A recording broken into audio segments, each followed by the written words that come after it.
Music by Vikas Bethia. हल्दी लाग जैते आजू मोर जान के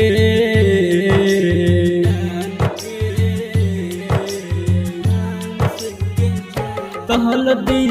लाग जैते आजू मोर जान के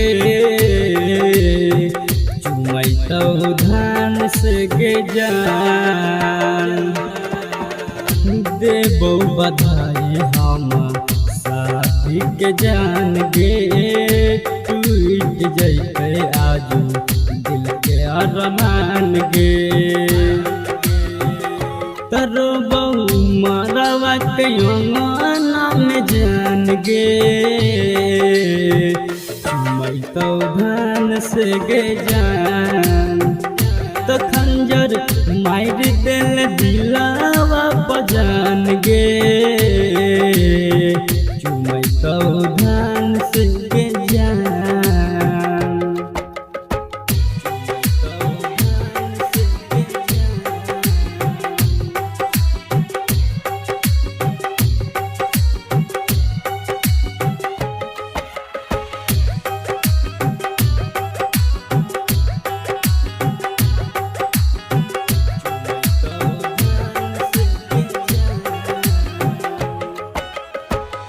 गौवा के लड़का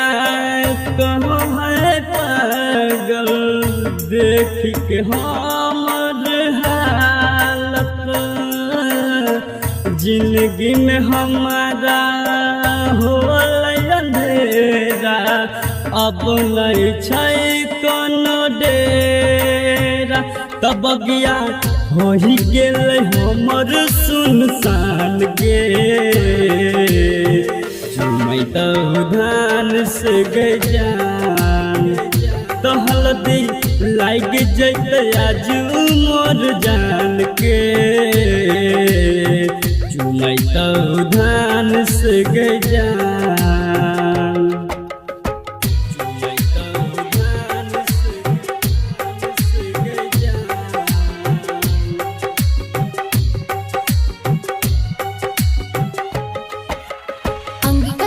स्टूडियो रुपौली पूर्णिया बिहार।